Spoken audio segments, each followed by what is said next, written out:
آپ حروف کو گراتے جائیں، الف کو گرایا پھر بھی للہ بچتا ہے. اب اس کی مثال ہم میں سے کسی کا نام ہے تو کوئی بھی نام مثال کے طور پر ہم ایک نام لے لیتے ہیں، کوئی بھی نوید چلے لکھ لیتے ہیں، نوید. نون کو ہٹائیں تو وید بنتا ہے، کوئی اور ہی مراد بن جاتا ہے. واو کو ہٹا دیں ید، ید کا معنی ہاتھ ہوتا ہے. یا کو ہٹا دیں پیچھے دال بچتا ہے. ٹھیک ہے، یعنی آپ کسی اور نام کے حرفوں کو ہٹاتے جائیں گے وہ لفظ ہی بدل جائے گا، معنی بدل جائے گا. ٹھیک ہے جی.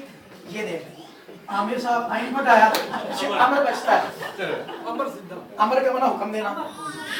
الف کو ہٹا دیں پیچھے مر بچتا ہے. میم کو ہٹا دیں تو را بچتا ہے. عبداللہ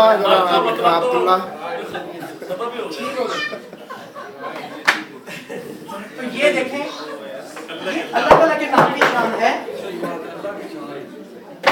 کہ اللہ کا نام پورا اللہ سے ایک مستعار. اللہ کا نام حرفوں کا محتاج نہیں. جی sleek Allahs navn er uavhengig av bokstaver til å beskrive hans vesen. Slik er Allahs vesen uavhengig av alt. جس طرح اللہ کا نام اپنی ذات کا پتہ بتانے میں حرفوں کا محتاج نہیں ہے، اسی طرح اللہ کی ذات بھی کسی کی محتاج نہیں ہے. آگے ایک اور اہم بڑا قیمتی پوائنٹ وہ بھی سن لیں آپ. Et viktig faktum er at Allahs andre navn gir bevis for Allahs spesielle attributter. رحمان، رحیم، خالق، رازق. کہ اہم ترین نقطہ یہ ہے کہ دوسرے جتنے بھی اللہ کے نام ہیں، رحمان، رحیم، خالق، مالک، رازق، یہ جتنے بھی اللہ کے نام، یہ اللہ کے نام اللہ کی خاص خاص صفتوں پر دلالت کرتے ہیں. یہ اللہ کے نام مثلا رحمان اس کی صفت رحمانیت پر دلالت کرتا ہے، رحیم اس کی صفت رحیمیت پر، رازق اس کی صفت رزاقیت پر. تو یہ جتنے بھی اس کے نام ہیں یہ اس کی خاص خاص صفتوں پر دلالت کرتے ہیں. Men legger til at navnet Allah inneholder i seg Allahs alle spesielle attributter. لیکن لفظ اللہ کی خصوصیت یہ ہے کہ یہ اپنے دامن میں اپنی ساری جتنی بھی اللہ کی صفتیں ہیں ان سب کا فیض ایک نام میں پایا جاتا ہے اور وہ نام ہے اللہ. اگر آپ یا رحمان کہتے ہیں یا رحیم کہتے ہیں گویا آپ اللہ کو صفت رحمان سے پکار رہے ہیں، صفت رحیم سے پکار رہے ہیں. لیکن therefore and some caller Allah har i realiteten kalt Allah med navnet som inneholder alle Allahs spesielle attributter. اگر آپ یا رحمان کہتے ہیں یا رحیم کہتے ہیں تو گویا آپ اللہ کو صفت رحمان سے پکار رہے ہیں، صفت رحیم سے پکار رہے ہیں. لیکن جب آپ اللہ کو اللہ کہہ کے بلاتے ہیں، اللہ کو اللہ کہہ کے بلاتے ہیں تو اس سے مراد یہ ہے کہ آپ اللہ کو اس کے سارے ناموں سے پکار رہے ہیں. نعرہ تکبیر، اللہ اکبر، نعرہ رسالت، یا رسول اللہ. گویا آپ یا اللہ کہتے ہیں تو آپ اللہ کو رحمان بھی کہہ رہے ہیں، رحیم بھی کہہ رہے ہیں، خالق بھی کہہ رہے ہیں، مالک بھی کہہ رہے ہیں، رازق بھی کہہ رہے ہیں، اس کی ساری صفتوں سے پکار رہے ہیں. سبحان اللہ. یہ لفظ اللہ کی خصوصیت ہے. اس کے بعد between of Urana رحمان اور رحیم، رحمان اور رحیم کے لفظ کی تفسیر. Urana رحمان اور رحیم har sin opprinnelse i ordet rahm. یہ کس سے بنے ہیں لفظ؟ رحم سے بنے ہیں. Som betyr å ha et mykt hjerte. رحم کا معنی کیا ہوتا ہے؟ دل کا نرم ہونا یا نرم دل کا نرم ہونا. Her et viktig å huske at Allah helligere enn en som har en kropp eller et hjerte. لیکن اللہ کی تو شان یہ ہے کہ وہ دل سے پاک ہے، وہ جسم سے پاک ہے. جبکہ رحم کا معنی کیا ہے؟ دل کا نرم ہونا. تو رحمان کا معنی جس کا بہت زیادہ دل نرم ہو اور اللہ تعالیٰ دل سے. پھر یہاں کیا معنی ہے؟ اس لیے tilfeller beskriver ordet effekten eller resultatet og ikke den fysiske attributten til Allah. کہ جب ایسا لفظ اللہ کی تعالیٰ کی ذات کے لیے استعمال ہو کہ جس کے اندر کوئی جسم کے حصے کا ذکر ہو تو وہاں پھر وہ جسم کا حصہ مراد نہیں ہوتا، کیونکہ اللہ تعالیٰ کی یہ شان نہیں، اللہ تعالیٰ جسم سے پاک ہے. تو پھر وہاں کیا مراد ہوتا ہے؟ idettet tilfellet oversettes det som den som viser barmhjertighet og nåde, og at en som får et mykt hjerte viser som resultat barmhjertighet og nåde. مطلب یہ ہے جب کوئی ایسا لفظ جس کا معنی اللہ کی شان کے لائق اور مناسب نہ ہو تو پھر وہاں اس کا رزلٹ مراد لیتے ہیں، وہاں اس کا رزلٹ مراد لیتے ہیں، نتیجہ مراد لیتے ہیں۔ مثال کے طور پر دل نرم ہونا یہ اللہ کی شان کے لائق نہیں ہے، لیکن اس کا رزلٹ کیا ہے؟ جب کسی کا کسی پر دل نرم ہو جاتا ہے تو رزلٹ کیا نکلا؟ وہ اس پر مہربان ہو جاتا ہے، وہ اس پر مہربان ہو جاتا ہے، اس پہ فضل کرتا ہے، اس پر احسان کرتا ہے۔ تو اسی طرح رحم کا معنی ہے دل کا نرم ہونا، رحم کا معنی کیا ہے؟ دل کا نرم ہونا۔ تو یہاں ہم یہ مراد نہیں لے سکتے، اس کا رزلٹ مراد لیں گے، اس کا نتیجہ مراد لیں گے، اور نتیجہ یہ ہے فضل کرنا، احسان کرنا۔ تو یہاں رحمان اور رحیم کا معنی کیا ہے؟ فضل و احسان فرمانے والا، فضل و احسان فرمانے والا۔ اس کے بعد ایک سوال ذہن میں آتا ہے، یہ آگے جو ہم نے لکھا ہے یہ ایک سوال کا جواب ہے۔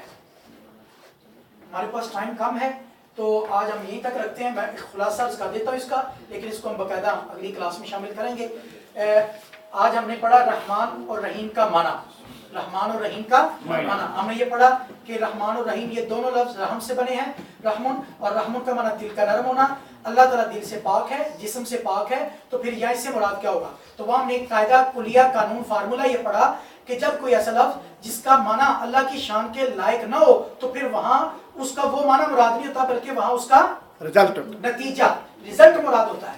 تو دل کا نرم ہونا یہ اللہ کی شان کے لائق نہیں، لیکن اس کا رزلٹ کیا نکلتا ہے؟ جب کوئی کسی پر دل نرم ہوتا ہے تو اس پر رزلٹ، نتیجہ اس پر مہربانی کرتا ہے، فضل کرتا ہے، احسان کرتا ہے۔ تو اسی طرح یہاں اس کا یہ رزلٹ مراد ہوگا، یعنی اللہ تعالیٰ کا دل نرم ہونے سے یہ مراد نہیں ہے کہ اللہ دل نرم ہو گیا، اس کا دل ہے، اس کا مراد یہ ہے کہ اللہ تعالیٰ مہربان ہو گیا، فضل فرمانے والا، احسان فرمانے والا۔ اور اس کے بعد اگلا سوال یہ ہے کہ رحمان اور رحیم دونوں ایک ہی لفظ سے بنے ہیں، رحم مہربانی فرمانے والا، فضل فرمانے والا، کرم فرمانے والا۔ تو اللہ تعالیٰ رحمان اور رحیم دو مرتبہ اپنی صفت رحمت کا ذکر کیوں کیا؟ ایک بار کیوں نہیں کیا؟ جبکہ دونوں کا معنی سیم ہے، دونوں کا معنی سیم ہے، تو پھر دو مرتبہ رحمان اور رحیم کیوں ذکر کیا؟ تو آگے انشاءاللہ آئندہ کلاس میں ہم پڑھیں گے کہ اگرچہ معنی سیم ہے لیکن رحمان اور رحیم میں فرق ہے، رحمان اور رحیم میں بہت سارے فرق ہے۔ انشاءاللہ آئندہ کلاس میں ہم رحمان اور رحیم کی تفسیر اس طرح پڑھیں گے کہ رحمان اور رحیم میں کیا کیا فرق ہے، رحمان سے کیا مراد ہے اور رحیم سے کیا مراد ہے، رحمان کا اطلاق یا دلالت کس پر ہوتی ہے اور رحیم کا اطلاق اور دلالت کس پر ہوتی ہے۔ اس کے بعد جی نماز کی عملی مشق کی طرف چلتے ہیں۔ ہم یہاں سے ہم نے ترتیب سے سبق شروع کیا ہوا ہے۔ نماز کی شرطیں ہم پڑھ رہے ہیں۔ نماز کی شرطیں دو طرح کی ہیں، نماز فرض ہونے کی شرطیں اور نماز صحیح ہونے کی شرطیں۔ ہم بات کر رہے ہیں نماز صحیح ہونے کی شرطیں۔ نماز صحیح ہونے کی شرطوں میں سے ہم جو پہلی تین شرطیں ہیں، رین کراپ، رین انتھرک، رین کلاس، ان کی ڈیٹیل پڑھ رہے ہیں، ٹھیک ہے جی۔ اس کے بعد پھر اس میں جو نجاست کی دو قسمیں تھیں، اور ایک نجاست وہ تھی جو نظر آتی ہے اور ایک نجاست ہے جو نظر نہیں آتی، ہم اس کو ڈسکس کر رہے ہیں۔ اور اس میں پھر آگے چونکہ بے وضو ہونا یہ نظر نہیں آتا، بے وضو ہونا نظر نہیں آتا، اس لیے ہم سب سے پہلے وضو کو پڑھ رہے ہیں۔ وضو کا ذکر قرآن اور حدیث میں ہم پڑھ چکے ہیں، وضو کا فرائض ہم پڑھ چکے ہیں پچھلی کلاس میں۔ وضو کے 4 فرض ہیں، پورے چہرے کو دھونا، دونوں بازوں کو کونیوں سمیت دھونا، اور وضو کا تیسرا فرض ہے سر کے چوتھے سے کا مسح کرنا، اور چوتھا فرض دونوں پاؤں کو ٹخنوں سمیت دھونا۔ آج ہم پورا وضو کا طریقہ کار پڑھیں گے، وضو کی سنتیں جی۔ بسم اللہ الرحمن الرحیم۔ محتن فارا وضو، the prophetic practice ای وضو، نبی کریم صلی اللہ علیہ وسلم کا طریقہ کار کیا ہے، سنت کیا ہے جی۔ سب سے پہلی سنت او ہا این انتنشون اوم او یورا وضو، وضو کرنے کی نیت کرنا۔ نیت دل کے ارادے کا نام ہے، یعنی آپ کے دل میں یہ بات ہو کہ میں وضو کر رہا ہوں، میں وضو اس لیے کر رہا ہوں تاکہ مجھے پاکی حاصل ہو جائے اور میں نماز پڑھنے کے قابل ہو جاؤں، میں قرآن مجید کی تلاوت کے قابل ہو جاؤں۔ تو یہ نیت کرنا۔ نیت کا فائدہ کیا ہوگا؟ اگر آپ نیت نہیں کرتے، بغیر نیت کے وضو کرتے ہیں، آپ کو پاکی تو حاصل ہو جائے گی لیکن وضو آپ کا عبادت نہیں بنے گا۔ اگر آپ چاہتے ہیں آپ کا یہ وضو کا عمل رب کی پاک بارگاہ میں درجہ عبادت اختیار کر جائے تو پھر اس کا بہترین طریقہ کہ نیت کر لیں۔ یہ حضور کی سنت کی برکت، عمل ہے۔ آپ چاہتے ہیں عمل عبادت بن جائے تو پھر حضور کی سنت کی برکت حاصل کریں۔ یعنی جب کوئی بھی کام کرتا ہے، جب اس میں حضور کی سنت کا دامن تھام کے کرتا ہے تو رب اس عمل کو اپنی بارگاہ میں عبادت شمار کرتا ہے۔ آپ ویسے چہرہ منہ ہاتھ دھو لیں، نیت نہ کریں تو آپ کا پاکی حاصل ہو جائے گی آپ کو، لیکن وہ عبادت